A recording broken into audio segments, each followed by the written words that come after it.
तो किसी से बात करनी है, खासकर जब किसी लड़की से पहली बार बातचीत शुरू करनी हो तो अक्सर बहुत घबराहट होती है ना? लेकिन क्या सच में ऐसा होना जरूरी है? बिल्कुल नहीं।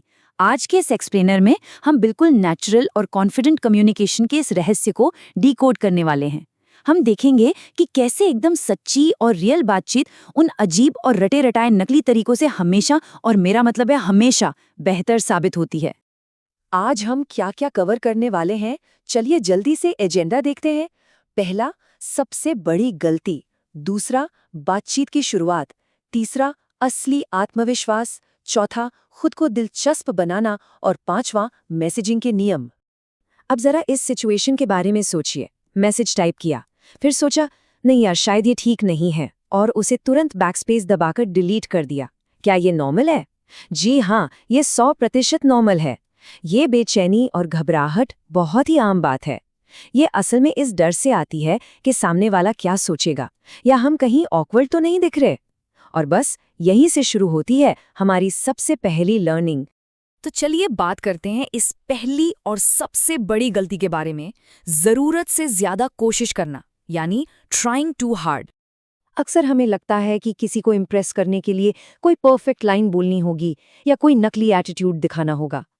लेकिन सच बताऊं, असलियत में कोई भी किसी परफेक्ट पिकअप लाइन से इम्प्रेस नहीं होता। जो चीज़ वाकई इम्प्रेस करती है वो है एक बहुत ही आरामदायक और रिलैक्स्ड वाइब। अगर कोई जानबूझकर ऐसा इंसान बनने की कोशिश करता है जो वो बिल्कुल भी नहीं है, तो पूरी बातचीत में एक बहुत ही अजीब सी ऑकवर्डनेस आ जाती है। दूसरों से वैलिडेशन की ये भूख ही असल में सबसे बड़ी गलती है। तो फिर सही तरीका क्या है?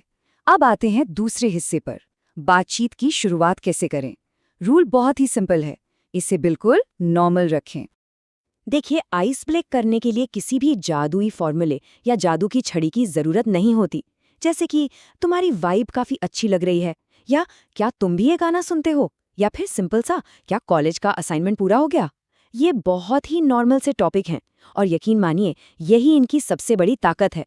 जब शुरुआत नॉर्मल होती है ना, तो सामने वाला तुरंत रिलैक्स्ड और सेफ महसूस करता है। सादगी ही हमेशा सबसे ज्यादा असरदार होती है।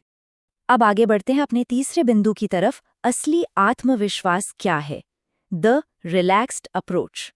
इस एक बात को हमेशा याद रखिए, आत्मविश्वास का मतलब लाउड होना नहीं है।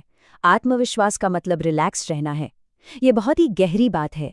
अक्सर हम ये मान लेते हैं कि जो व्यक्ति तेज बोलता है या सबका ध्यान खींचने की कोशिश करता है, बस वही कॉन्फिडेंट है। लेकिन असली आत्मविश्वास तो अंदर का ठहराव है, जो बिना एक भी शब्द बोले ही सामने वाले को महसूस हो जाता है। तो फिर प्रैक्टिकली ये रिलैक्स्ड अप्रोच असल में कैसी दिखती है? चलिए इसके स्टेप्स देखते हैं। स्टेप 1, एक अच्छा और सच्चा आई कांटेक्ट बनाए रखें। स्टेप 2, धीरे बोलें, क्योंकि जल्दबाजी अक्सर आपकी घबराहट को दर्शाती है। और स्टेप 3, जो सबसे अहम है, अगर बातचीत के बीच में कोई ऑकवर्ड पॉज आ जाए, कोई शांति छा जाए, तो उसमें पैनिक करके कुछ बेतुका ना बोलें। उस शांति को आराम से एक्सेप्ट करना ही असली कॉन्फिडेंस है। चलिए अब बात करते हैं चौथे हिस्से की, खुद को दिलचस्प कैसे बनाएं। The inside out method. फंडा बहुत ही सीधा है। दिलचस्प बातचीत हमेशा एक दिलचस्प और अच्छी जिंदगी से ही आती है।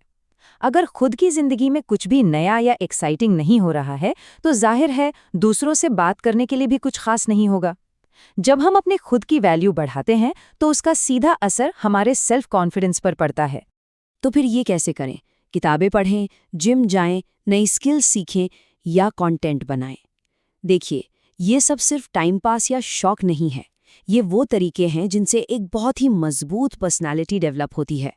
और जब पर्सनालिटी मजबूत होती है ना, तो किसी से भी बातचीत करना बहुत नेचुरल हो जाता है, क्योंकि तब आपके पास शेयर करने के लिए अपने असली अनुभव होते हैं, इंटरनेट से रटे हुए वाक्य नहीं। और अब हमारा पांचवा और आखिरी पॉइंट, मैसेजिंग की जरूरी नियम। अब और कोई ड्राई टेक्सटिंग नहीं।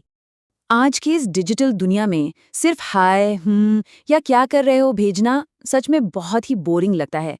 इसे ही ड्राई टेक्सटिंग कहते हैं। इसके बजाय किसी की इंस्टाग्राम स्टोरी पर कोई स्मार्ट या फनी रिप्लाई देना, या फिर किसी कॉमन इंटरेस्ट पर बात करना बातचीत को कहीं ज्यादा एंगेजिंग बनाता है। और हाँ, एक और बात, मैसेज भेजने के बाद हर एक सेकंड रिप्लाई का इंतजार करना बिल्कुल सही नहीं है। सामने वाले को उसका स्पेस देना बहुत जरूरी है। तो अगर इस पूरी चर्चा का निचोड़ निकाला जाए तो सच यही है कि कम्युनिकेशन का कोई सीक्रेट कोड नहीं होता। जो चीज़ असल में दो लोगों को जोड़ती है वो है आपका असली आत्मविश्वास, एक दूसरे के प्रति गहरा सम्मान और एक बिल्कुल नॉर्मल बातचीत। जब हम अपनी असलियत में रहते हैं बिना किसी दिखावे के, तो कनेक्शन अपने आप बन जाता है। तो अंत में सवाल ये है, क्या हम सब उन नकली पिकअप लाइंस और दिखावे को हमेशा के लिए पीछे छोड़कर एक असली और रियल बातचीत शुरू करने के लिए तैयार हैं? इन रियल लाइफ और सिंपल तरीकों को अपनाकर कम्युनिकेशन को बहुत ही आसान और प्रभावशाली बनाया जा सकता है।